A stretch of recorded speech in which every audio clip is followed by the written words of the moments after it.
Good afternoon, everyone. I'm Eileen Candles with Connecticut Center for Advanced Technologies. Welcome to the Connecticut Manufacturing Internship Program kickoff of our Tuesday webinars. So I'm excited to have two of my CCAT colleagues here with me today. They are rising superstars, and I love the commitment and passion they bring to their work every day and accessing their technical expertise. We are going to be doing this presentation via Zoom, and we sadly cannot get it so that you can activate your voice to speak. So we're going to ask you to put any questions in the chat. There were a couple of questions that were provided to me ahead of time, and I will be sure to ask those later. And we will also address any questions that you put in the chat. And your chat function, if you're not as familiar with Zoom, is across the bottom of your toolbar there. There's just a chat box, and you can throw them in there as we go along. But Maleeha and Sriniket will take questions as we wrap up their presentation and before we finish out today. But we hope you're enjoying and having lunch, maybe eating while we share some information with you. And we hope that this topic, which is obviously very, very relevant in today's world and increasingly so across every aspect of our lives, resonates for you, and you can contextualize it better in a manufacturing setting.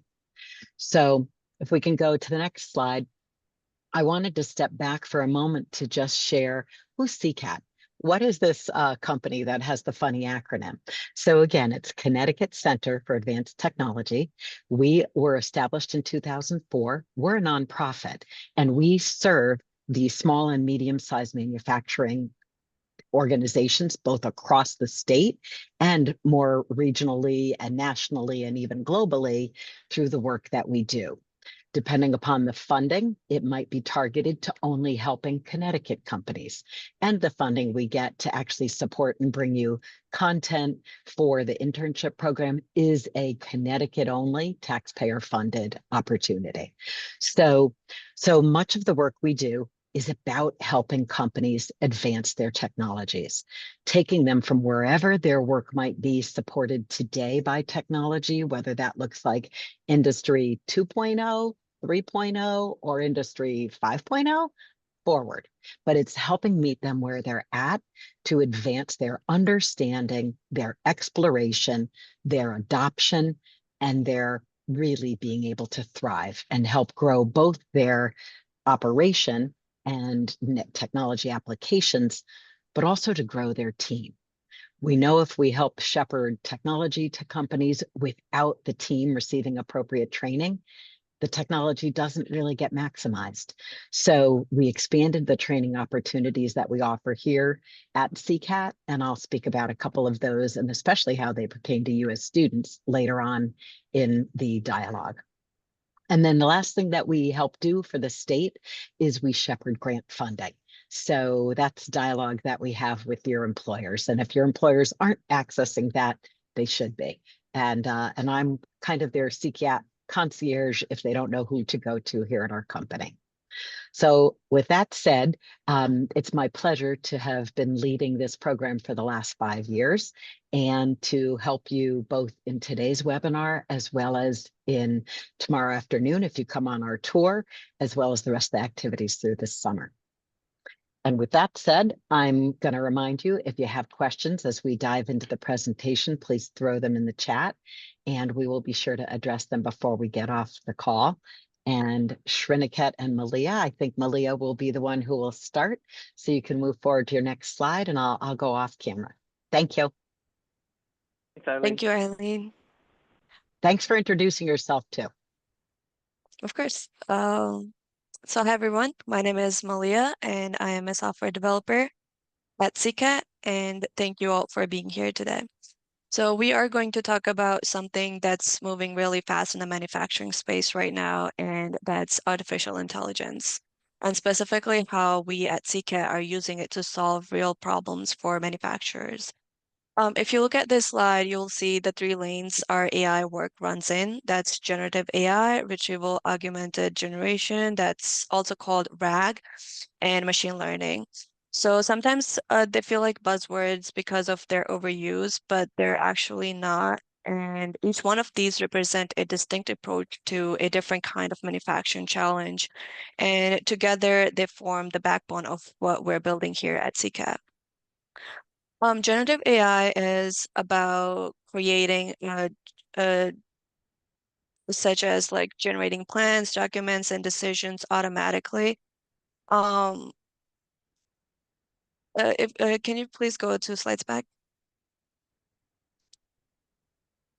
And so the the generative AI is for creating plans, documents, and decisions. Whereas RAG is about accuracy, which is about making sure that AI work is from real and verified data rather than guessing, which is mainly coming from generative AI, is guessing the answers um, based off of broader data, whereas machine learning is the system that gets smarter over time as they process more information. So at the end of today, I want you to walk away with a clear picture of what each of these look like in practice, not just in theory, but in actual manufacturing workflow. So let's get into it. Next slide, please. So with generative AI, you probably heard this term a lot over the past couple of years, and most people associate it with ChatGPT or image generators like Gemini. And that's a good starting point, but in manufacturing context, the applications go much deeper. With Gen AI, it refers to AI system that can produce outputs like texts and plans and code or recommendation of all of this based off of user input. And think about it, like all the documentation, decision making, and planning that happens in a factory or engineering environment. And a lot of it is repetitive, structured, or some sort of rule-based.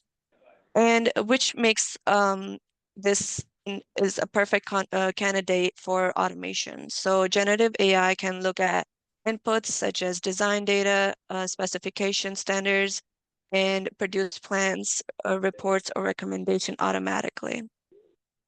So generative AI is built exactly for that, and we'll show you a specific example of how we're applying that here at CCAT. This is one of our most exciting project right now that we are continuing to expand as we go, where Gen AI is specifically designed for model-based definition or MBD side of manufacturing. And for those who aren't familiar with model-based definition, it's a practice of putting all the information needed to manufacture and impact a part or inspect directly into 3D CAD model. Instead of maintaining a separate set of 2D drawings, the model itself is the authoritative source of truth. It's cleaner, more accurate, and it's where the industry is heading. So the challenge is that MBD requires engineers to upgrade their skills and adopt a new tools to meet the modern industry requirements. And traditionally, that's a really highly manual process, and it's also time consuming, which depends on heavily on individual expertise. So the process used to be where a person from consulting or auditing company would go in with paper and board and ask company questions about their current technologies, workforce, and training, and so forth, and then come back and prepare a right plan for them. That would include what technologies they should adopt or what trainings they should join, and then later go back and present that plan and talk to suppliers. So in short, that would take up to couple months with all the back and forth. So what we built here at CCAT is a company would it's an application. So where a company would go in, sign into the tool, and invite their employees. They would assign a specific portion of the app that could be a technical workforce. And we recently added an MBE, maturity index assessment portion of it, and then a business portion, which is just purchasing the offered solution. So based off of the 3 technical workforce questionnaire or the MBE assessment, and also taking their position background and expertise as additional context. They get recommendations for potential softwares, plugins, add-ons, and on the workforce side, it would be trainings, papers, conferences they should join. And we are using Azure AI in our case here. And our business side, we created a plugin to guesstimate the cost of AI offered solutions based on different prompts. And one of the use case would be asking us for consultation to vet the AI recommended solution. And on top of this, we also added an additional portal to save more time. That would be for the suppliers to list their software, hardware, training offerings, and additional information that needed to purchase them through this app that we're building here at CCAT. So alongside of AI recommendation, the manufacturers are also getting matched with the appropriate solution from real companies and achieving everything within 30 minutes to an hour, whereas instead of doing a manual month-long process and going back and forth. So then the next slide, please. So now I want to zoom out and show where the AI tool fits into the bigger picture. And because the AI for MBD is powerful of its own, but there is real value comes in when they're connected to everything else. This slide represents what we call digital enterprise cloud. Looking at the 4 domains shown here, CAD or design, costing, manufacturing, and inspection. In most manufacturing companies today, they function separately. So design happens in one tool, costing happens in a spreadsheet or a separate system. And then manufacturing runs on its own schedule, and inspection has its own documentation, information flow. The information between them flows manually, so like emails, PDF, phone calls, and so forth. And this is where the error happens, and time gets lost going through all the chats and PDFs and email chains. So the digital enterprise cloud is the version of connecting all 4 into a single continuous digital workflow, and AI is what making that connection intelligent. So it's not just moving data from one system to another, it's interpreting that data, making decision based off of it, and triggering the next step automatically. So this is the direction the industry is heading, and CCAT is actively building tools and frameworks to help manufacturers get there. Next slide, please. So the technology is real and it works, but that doesn't mean the adoption is easy. And if you're in the room, you would probably run into one of these barriers listed on the slide. So the first one is the main one, which is awareness. A lot of the companies simply just doesn't know what an MBD is, or they think it's only relevant to large aerospace or defense contractors. And that's a misconception that we're actively trying to change. And then there's awareness of available tools and their use. So even manufacturers who knows MBD exists often doesn't know what software is available or how they can evaluate it. And software complexity is a real, especially for small and mid-sized shops. These tools have learning curves, and there's no time for the shop floor to stop their manufacturing and take the time off of it. And then we have CMMC compliance, which is a cybersecurity maturity model certification, which is a big for anyone in the defense supply chain. And any digital system that touches controlled unclassified information needs to meet specific security standards. And that adds the cost and complexity. So, and then change management and workforce training are arguably the hardest barriers of all. Technology adoption isn't just technical challenge, but it's also a people challenge because engineers and operators need time to learn new tools and trust them. And here's the point that I want to make, though every single one of these barriers is something AI can help address, but not eliminate overnight. So, but it can meaningfully reduce, and that's exactly what we are trying to design our solutions to do. Next slide. So let's talk about how we're trying to tackle those barriers here at CCAT. This slide breaks down CCAT's 4 core solution areas, and I will walk through each one of them briefly. So the first one is the video library. This is our answer to the awareness and training gap. We have developed structured videos, content that helps engineers, operators understand MBD concepts at their own pace without needing an on-site consultant or a week-long training courses. So it's a lower barrier, faster ramp up. And then second, we have the plan of action tool that I went over earlier. This connects directly to the MBD solutions we talked about. And instead of giving a manufacturer a blank template and wishing them good luck for their systems, our system generate an automated starting point. This is where an adoption far less intimidating, and it's based on top of their existing system and expertise, so it's not something completely out of the blue. And then the MBD repository is a structured, searchable knowledge base of MBD standards and best practices and reference material from the larger OEMs. It gives companies a foundation to work from rather than reinventing the wheel every time without waiting for the NDAs to go through to access any of the larger OEM models. And then there's the SaaS, software as a service. This is arguably the most important piece for small and mid-sized manufacturers. So instead of purchasing expensive on-premise software, the standard, and then standing up the IT infrastructure to support it, companies can access these tools in the cloud on a subscription model. So that dramatically lowers the cost of entry, and the long-term vision for the SaaS model is a cloud-based toolkit for any manufacturing, regardless of their size, they can plug into and start seeing value from it quickly. Taken together, these 4 solutions are designed to meet manufacturers at whatever stage they are at.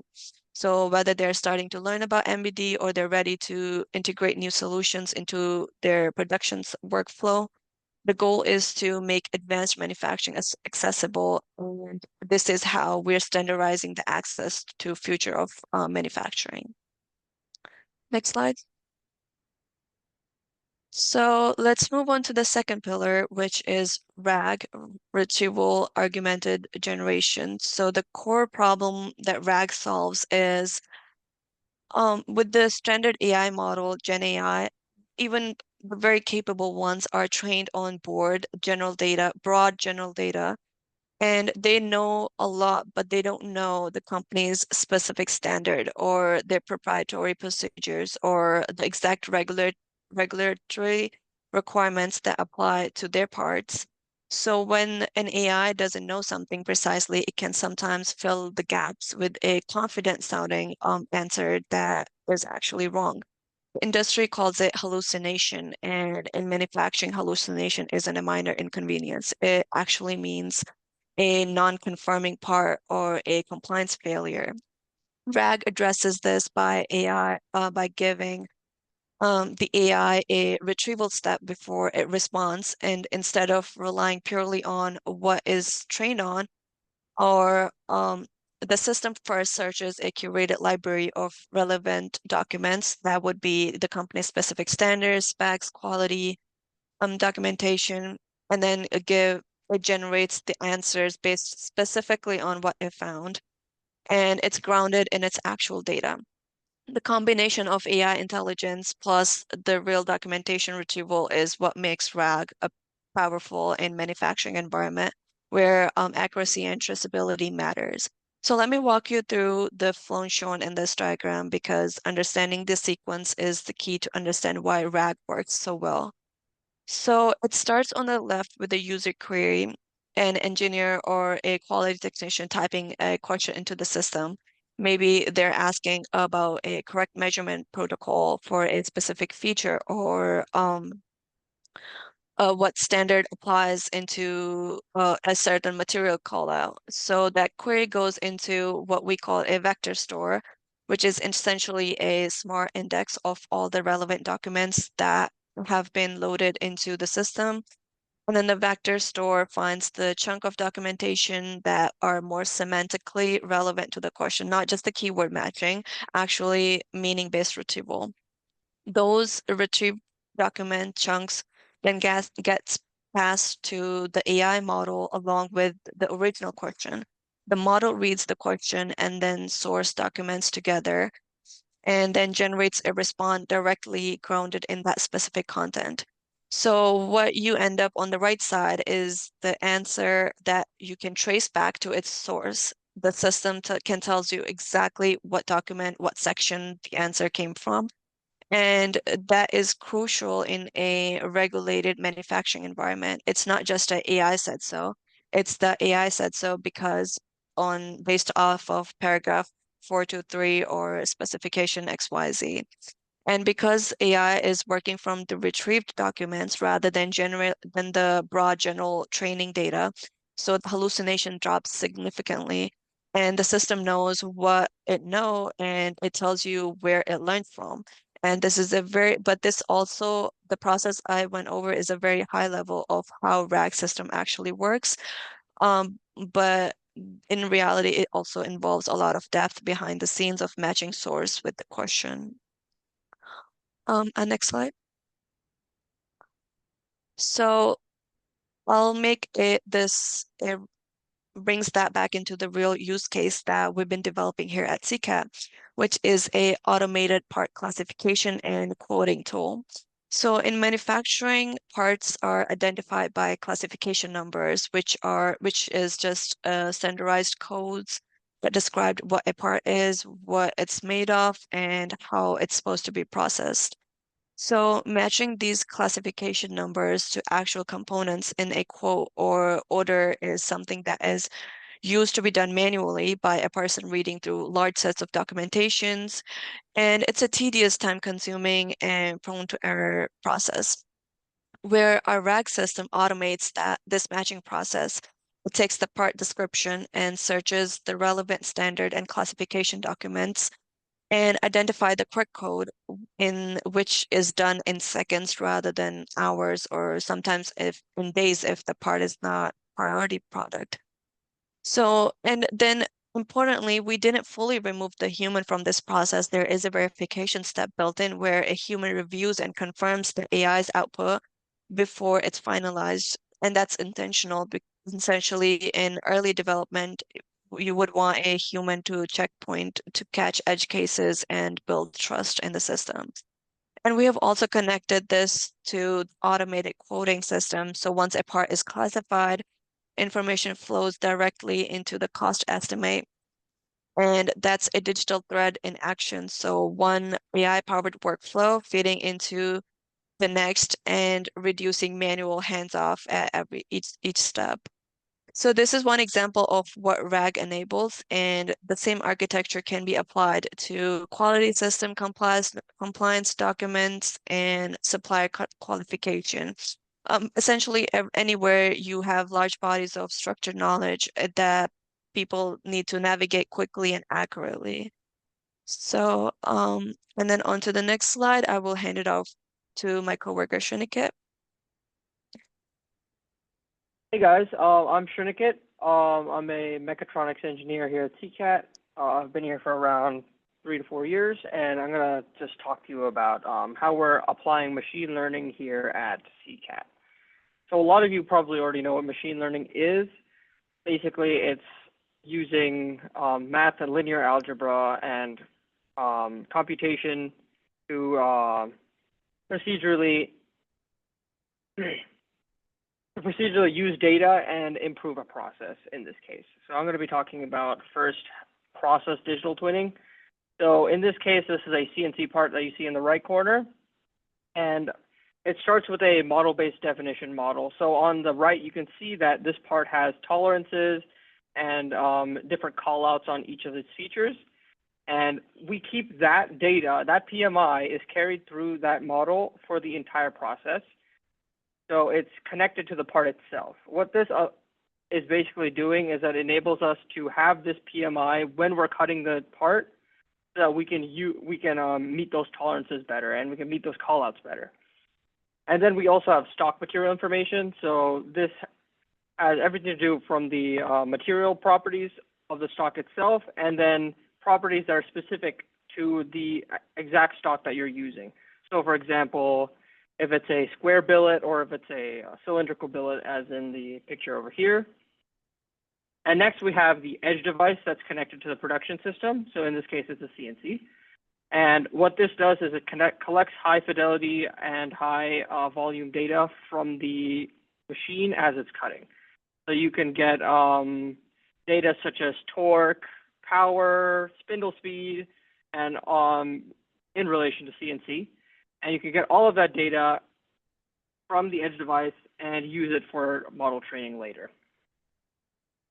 Finally, we have the operator, and going forward, the operator can either be a person or an agentic AI system, which I will talk about in a little bit. And essentially, we have the operator is basically learning as the process goes on how to make real-time corrective action based off of the readings from the production system. So I'll talk about the validation steps and how this data can be used to learn in a little bit. And then there's also the post-inspection process. So after a part is cut, it's taken to a blue light or any other type of 3D scanner and it's inspected to see whether the part lies in the specifications that were called out in the model-based definition step. And here's another example of basically the same process being applied to predictive additive metal. So this is a powder bed fusion process. And we have a inspection on the CT side. So what the CT inspection does is it basically gives you a non-destructive view inside the part itself. And you can find pockets of porosity in that way.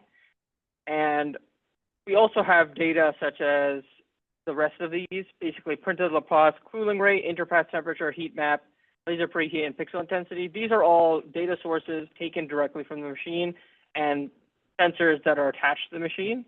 And they all give you a different type of data.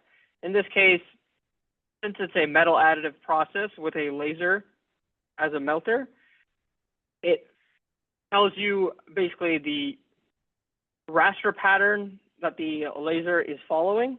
And it also tells you how hot it is in that layer. So in the pixel intensity, you could see that this layer has cooled in the top left corner, but has gone progressively hotter near the bottom right corner. And all of this data we can use to inform our machine learning model in its corrective action later.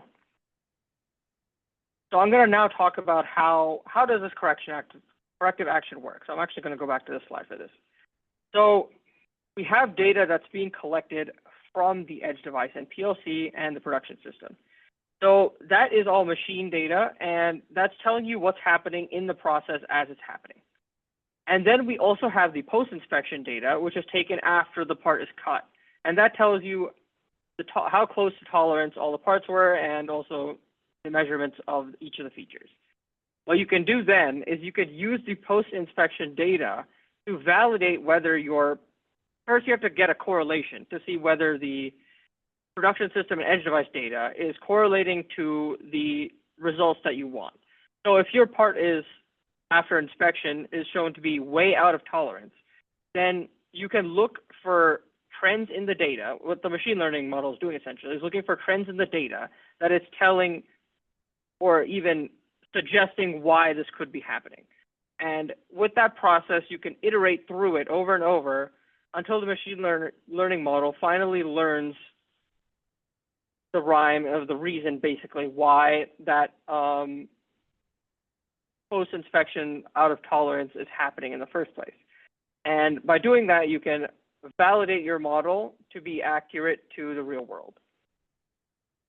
And here I'm going to expand on that idea by talking about physics-informed AI. So that previous model was just using the machine signals from the PLC, the edge device, and post-inspection data.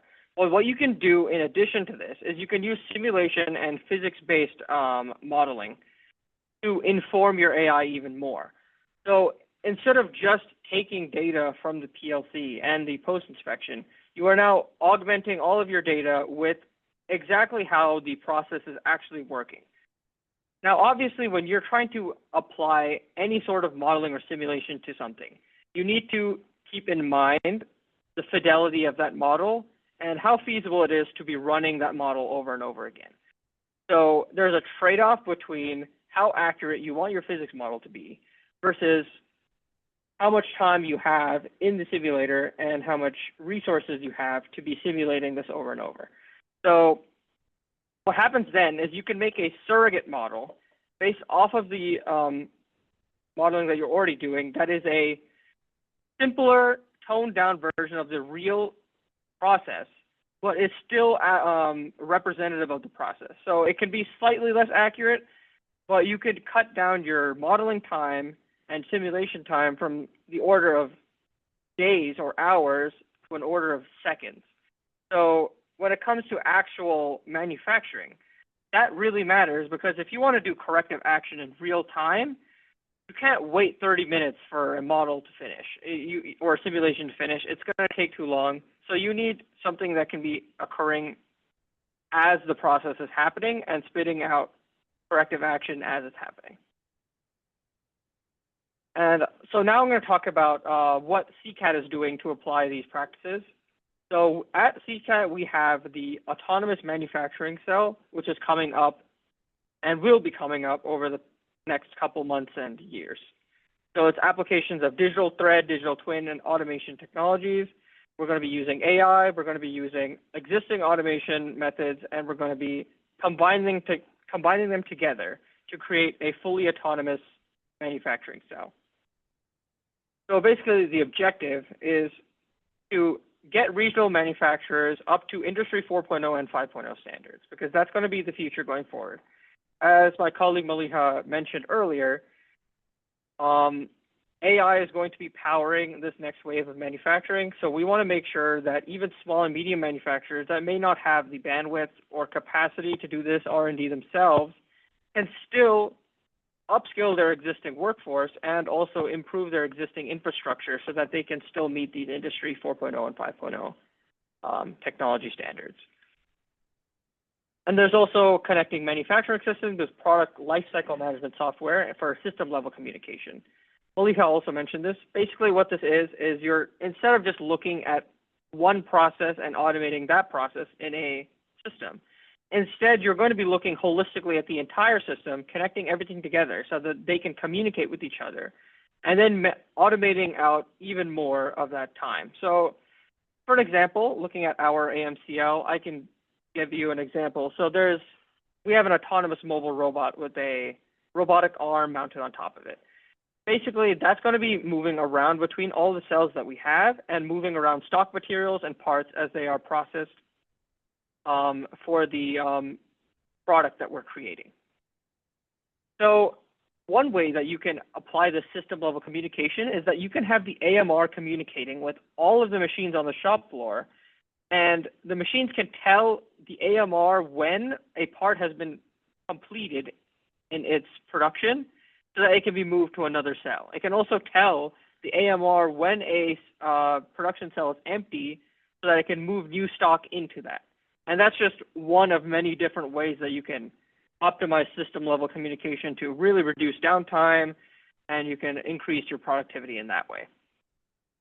Another objective that we have is basically being a hub for research and development. As I mentioned, small and medium manufacturers probably don't have the bandwidth to do this type of research, so we can be that research hub for them. And then there's also enabling and demonstrating key technology. So basically what this means is we're a demonstration facility, but we're also an R&D facility. So we can test and demonstrate things that already exist, and we can test and demonstrate stuff that may exist already but have not been combined together. So for example, AI in manufacturing is still a very new field, and applying agentic AI, which is something that has really blossomed in 2025, so very recently, we can be applying agentic AI to our manufacturing cell to even further increase its autonomy. And we can demonstrate that to small and medium manufacturers around Connecticut. And then we also want to demonstrate a fully autonomous, robust manufacturing system.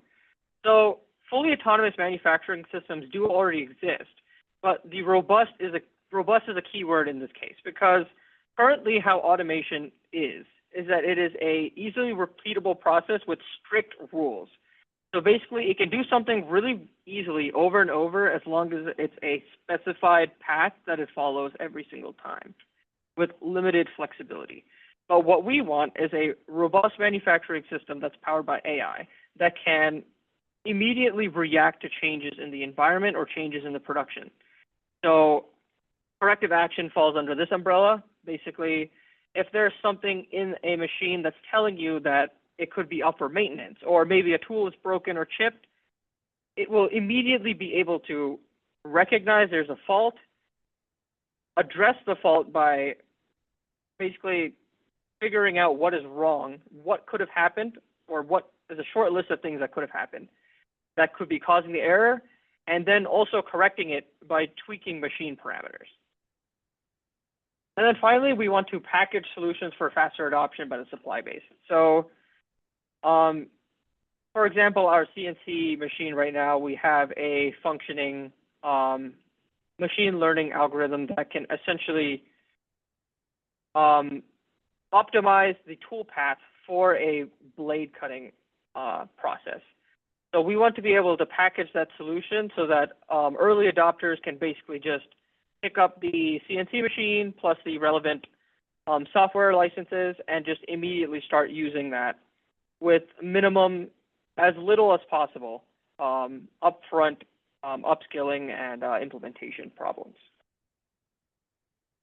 So I've been talking about these technologies, but I'm going to list them out for you and how we're going to, and basically how we're going to be using them. So obviously with machine learning, AI, and all of that, data is very important. So data collection systems are equally important for enabling these processes. There's lots of different types of data that you could use in machine learning models and AI models. There's high frequency machine data, like I mentioned, from a edge device or directly from the machine itself. There's low fidelity simulation data, which I talked about during the physics modeling portion. Basically, you create a surrogate model or a simulation of your process, and you can get data without ever having to actually cut or process a real part, because that can be cost prohibitive and time prohibitive in real life. So having something that you can simulate quickly and get data, even if it's not of the highest fidelity, you can still combine them with other existing data sources to make them usable. And then finally, there's high fidelity, low volume inspection data, which I mentioned as well. This is basically just telling you, this is what you use for validation of your model. You want to make sure you're comparing it to something at the end of the day. And if your machine data is giving you an idea of a trend that is showing up in your inspection data that suggests that maybe something is wrong with the process, this low fidelity, low volume inspection data is exactly what you need. And there's also data storage and access systems, and this can also be controlled by AI. So we at CCAT, we have a an AI inferencing cell. Basically, we have a system in place that we can store and access this data quickly for the manufacturing execution system, which I will talk about next slide. Then there's also process microstructure property multi-scale modeling and simulation. So yeah, that's a mouthful, but essentially what it is, it splits a modeling into different parts that are easy to digest. So process modeling is obviously for the process. So for a CNC process, you can model the process itself. Microstructure has to do with material properties. So let's say, for example, you're machining with steel, tool steel, or average tool steel, which can be martensitic in its properties. That can tell you information on how to best process this material. It can also give you information on grain boundaries, grain structure, and overall modeling when it comes to both additive and subtractive processes. And then there's also property modeling. So this has to do with the properties of the material you're using or properties of the actual product that you're creating. I've talked extensively about artificial intelligence and machine learning, but of course, that is a key technology that we're going to be using driving the future. Then there's also agentic AI. So I talked about process level AI agents. This is basically, currently we have operators that operate the machines, but we can also have AI agents assisting them in operating the machine by making decisions based off of the data that they're receiving. And this is a recent development. As I said, agentic AI has really blossomed in 2025. So this is something that is currently being researched here at CCAT. And then we also have process digital twins. So part of automation that is so important is having a digital replica of the process and part that you're looking at. And having that digital replica allows you to do simulation and data generation without having to use a real life counterpart to do that. And we also have digital thread workflows and get training on that actually through the Digital Thread Lab. And it essentially tells you the workflow and how to digitally enable your process. So through model-based definition and attaching PMI to your parts. And finally, adaptive control systems, basically using AI to, in real time, adjust parameters of a machine and to either fix or change the outcome that you would get from producing the part. Here are some of our packaged solutions. We have autonomous CNC machining, digital inspection, visual inspection. I mean, you can read. I'm not going to read them all off for you, but essentially, these are autonomous solutions that we have off the shelf that you can get, and they're going to work out of the gate. And yeah, they all use the same type of technology that I've been talking about, where we have a automation component with a robot plus model-based definition through the part, and attaching PMI to that MBD, and then using AI to use for inferencing. So here's a quick overview of some of the software and workflows and all the hardware that we're using. So the first one, that is Run My Virtual Machine through Siemens. Essentially, it's a digital playground of a actual machine. So that's our Track VMC10 SI, which is a 4-axis CNC, and this is a digital twin of that 4-axis CNC.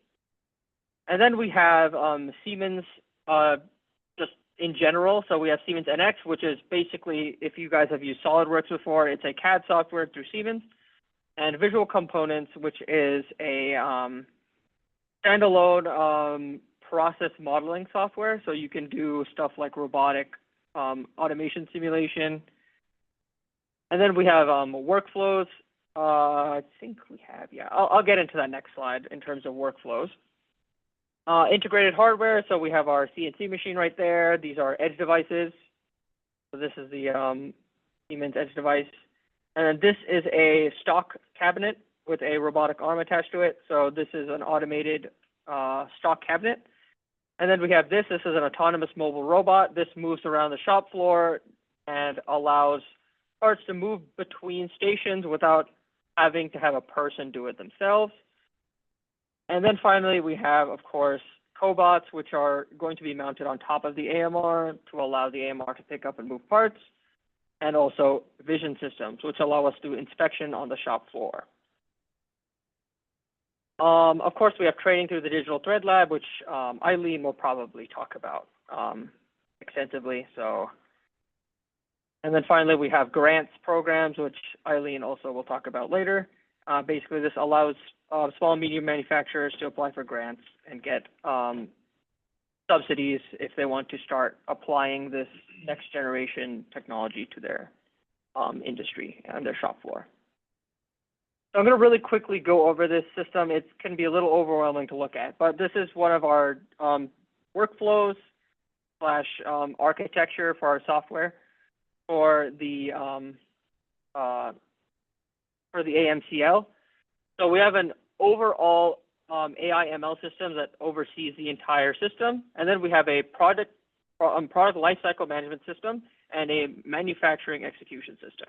So the manufacturing execution system basically is what executes the manufacturing, as the name would suggest. It controls the machines themselves and gets data off of the edge devices and off of the sensors that we place on the machines, and it takes in that information and the AI ML system will take the information from the MES system to make real-time corrective action. And then on the PLM system, so this has to do with design for manufacturing, product design, and just life cycle management in general, so even post-use stuff. So we have machine G-code generation, so this is like toolpath stuff, robot programming for automation, and then, of course, part inspection. So this is for scanning and receiving 3D scan data for validation. And then we also have the same thing, but for CMMs, which are coordinate measuring machines, another type of inspection. And so essentially, these are just two separate systems that interact with each other through the AI/ML system. And then we have all the individual cells, of course. We have a CNC machine, and then we have nondescript robot cells. This is basically going to change in the future. And then we have non-contact inspection. So this is blue light scanning, CMM inspection, which is touch probe scanning, and then we have packaging cell. So this is another workflow. So basically, we have machine learning for manufacturing process control. So this is a little bit more into the process itself. So for example, we have a machine here, a CNC machine, and then we get data off of the CNC machine through the edge device and through sensors placed on the machine. And we get that machine signal data zipped up so that we can use it for the AI ML model. So that's an input into here. And then the functions convert, format, and register the data. So basically, it's just taking in the machine signal data, organizing it by fidelity, and then combining it all together so that even data of different fidelity can be used together at the same time. And then another input that we have into this is the inspection data. So again, like I mentioned earlier, inspection data is very low volume and high fidelity. So if you want to combine it with something like machine data, which you can get at like 500 hertz, for example, you have to do some form of formatting for that. And next we do signal processing. So that is that process of changing, accounting for fidelities of data and basically combining data together so that it's usable for a machine learning algorithm. And then we test different machine learning algorithms with this input, and we get performance metrics out and a model file that can do causality analysis, corrective action. And this is basically what machine data could look like, for example, and this is what inspection data could look like. Just visualized in a way that's easier to understand. And yeah, at the end of the day, the key to autonomous manufacturing is being able to do this corrective action, because if the machine, at the end of the day, if the AI is not able to, in real time, robustly act towards differing conditions, then there's no point to the automation in the first place. So this is the ultimate key to this autonomy. At this time, I'll be opening the floor for questions for either me, Maleeha, or really anybody in the call. Thank you so much for listening. Thank you, Sriniket and Maleeha, for this awesome presentation. I hope it added additional knowledge to everybody who was on the call. And I know I can see we have the first question in the chat right now, so I'll read it out loud for everyone. How do you expect future processes to change or develop AI as it gets more and more advanced? So Sriniket or Maleeha, if you could, one of you could take that. Sure. So, well, as you know, AI is getting more and more advanced by the second, honestly. It's kind of astonishing how far it's progressed in just 5 years. I believe processes will get more steeped in AI as it goes on. So right now, what you see is a little bit more baseline in terms of adoption. So a lot of things like administrative tasks, like sending out emails and stuff like that, or organizing notes or taking meeting notes, that type of stuff is being very easily dealt with large language models.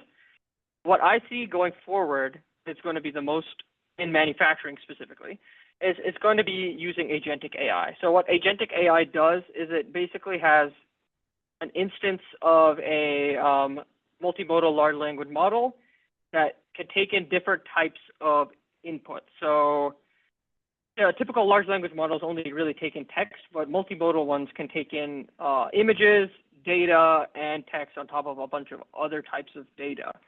And an agentic multimodal large language model basically can just, on the spot, as long as you train it correctly, is able to make decisions based off of data completely autonomously. So you don't need a person to interact with it at all. And that's going to be the future going forward. It's already starting to be implemented in some manufacturing processes. And I think it's going to start seeing penetration within the next 5 to 10 years. I think it's going to start really getting out there. I hope that answers your question. Thank you. Maleeha, I have a question for you. How Yep. do you validate the output from a Gen AI to prevent AI hallucinations? So that's where we still have human in the loop because there is a big um there is still an opportunity for AI to hallucinate, and that's where the RAG system comes in within the Gen AI sector. That RAG is based off of your documentation and it's answering based off of your procedures. So it's not scraping the data off the internet and generalizing everything. So the RAG system and still having human in the loop until we have who knows, maybe tomorrow a new model drops that's 10 times better than what we have and it doesn't hallucinate. So until then, we're training the models to do better as we go, and we still have human in the loop to validate all those steps. Thank you. I know a question came in advance when someone was registering. I think one of our Winthrop Tool or Winthrop Tackle interns, and that was, can you talk a little bit about implementation costs and barriers to entry for small and medium-sized manufacturers? So either one of you, if you could take that question. I can start and then Sriniket can help me. I would say the cost can be as minimum and as maximum depending on how much the company wants to include AI. Like the basic chat GPT model, if they want, it's like $20 per user per month. And that's the starting point, and they can build on top of that.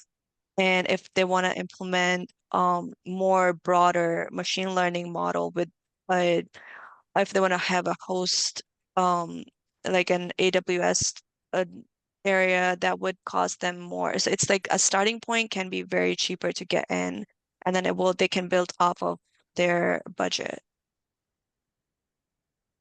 To expand on that, so when it comes to cost, you can amortize it over a much larger user base. So if you have a lot of machines doing the same thing, you can reduce the cost basically by just using one ChatGPT instance for everything. So it really depends on the size of your customer base, the size of your production facility, and what you are trying to automate or using AI.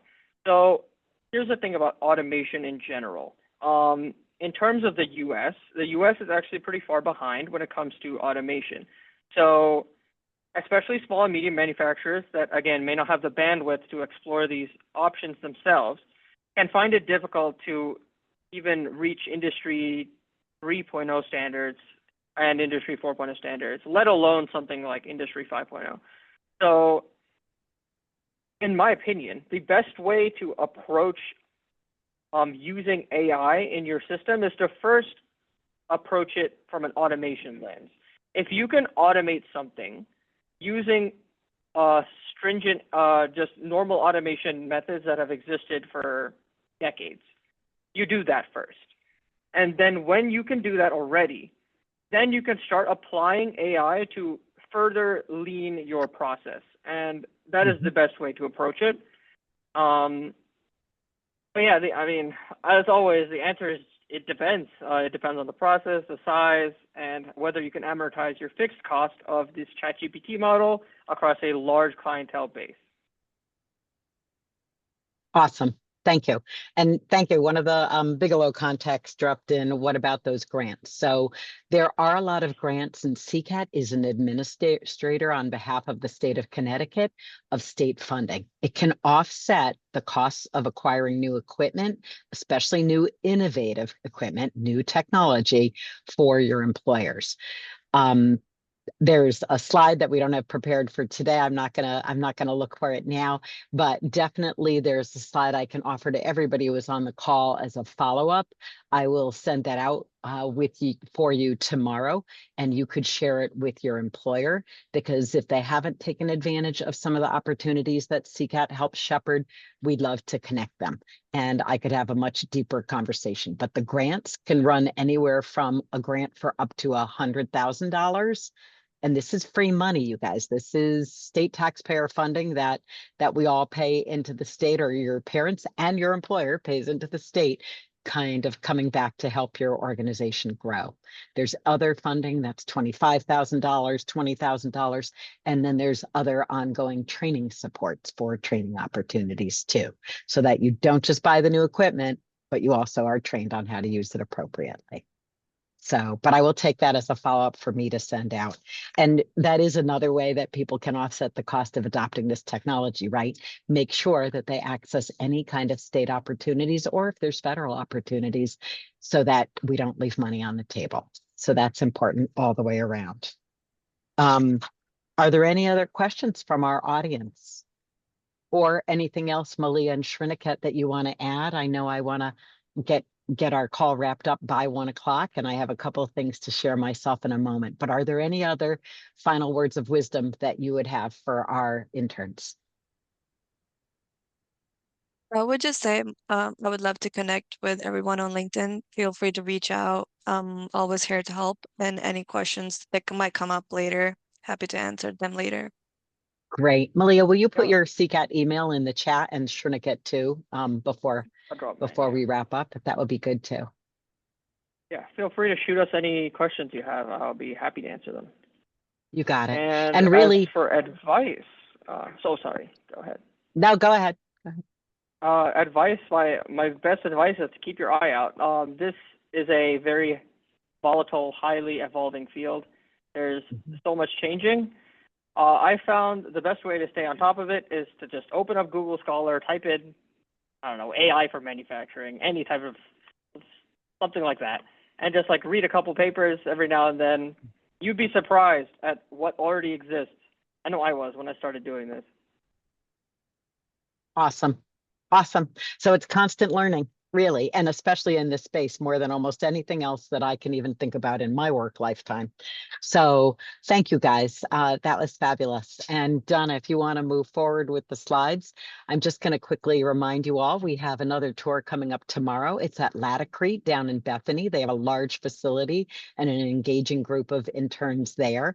You can still sign up, but we always, going forward, if you can sign up at least a day ahead of time, it helps us in terms of sending out reminder emails and whatnot. And then from there, we go to Habco on July 9th, to Spiral up in Killingly on July 16th, down to DefibTech in Guilford on July 23rd. And we end the summer with a social at Gastropark in West Hartford. And we'll be joined by the Advanced Manufacturing Employer Partnership. So that's a number of Central Connecticut regional employers will also be coming. It could be a great opportunity for you to network, to either continue on with the same company you're at this summer for next year, or if you are looking forward to meeting a new employer. So keep those in mind. And then the next slide is a listing of our upcoming webinars. So, and these will be over the next several Tuesdays at noon. So next week is with Colette Rudin, who many of you who came to the orientation kickoff heard her name, or if you came to our tour last week, you met her in person. And that's all about social media and your end of the summer presentations, tips and best practices. The following week, I'll be hosting a Teams call. So we will all be visible and interactive with each other, more so than you are allowed to be on today's call. And that's just to check in, hear what's going well. If there's anything that's not going well, for you to give each other advice or encouragement, as well as for you to continue to expand your network of other people who are like you, working, learning, and trying to grow in your manufacturing careers. And then on July 7th, James Brino, who is our lead trainer here, will talk about digital transformation and give a little bit of a sneak preview into many of his classes. And we'll wrap up the Tuesday lunch and learns with July 14th, all about additive manufacturing. But pausing to talk about training for a moment, as you heard Sriniket and I reference, that is another large part of what CCAT does. So we have a growing training team, and they go out and deliver content at large employers, but mainly we host small and medium-sized manufacturers here at our location in East Hartford. And we teach all about digitization of process flows, digital thread, understanding model-based definition. And there is a prerequisite that's an awareness class that is and every single class is $50 a day for students to attend. And that is a student discount rate that's off of an already steeply discounted rate, partly because we're subsidized by the Department of Defense. So these trainings can really help you. They especially can help you if you're looking to work in organizations that are in the aerospace or defense industry or submarine base, marine industrial base. All of those companies really are getting a push from the Department of Defense to incorporate this understanding into their workflows. And we have pathways classes. We have the awareness class, again, is the prerequisite. So that's a single day.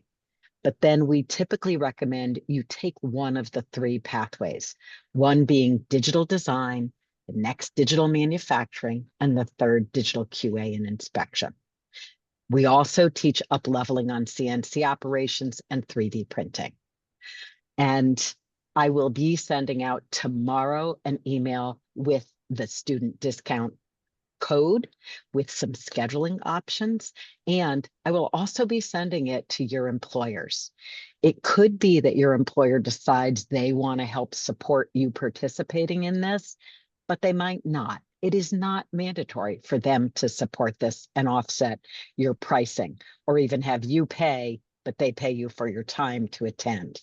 But it's up to you to be a smart intern and suggest to them, hey, this training after I've reviewed it could really benefit not only me, but I'd love to bring it back and share it with your team.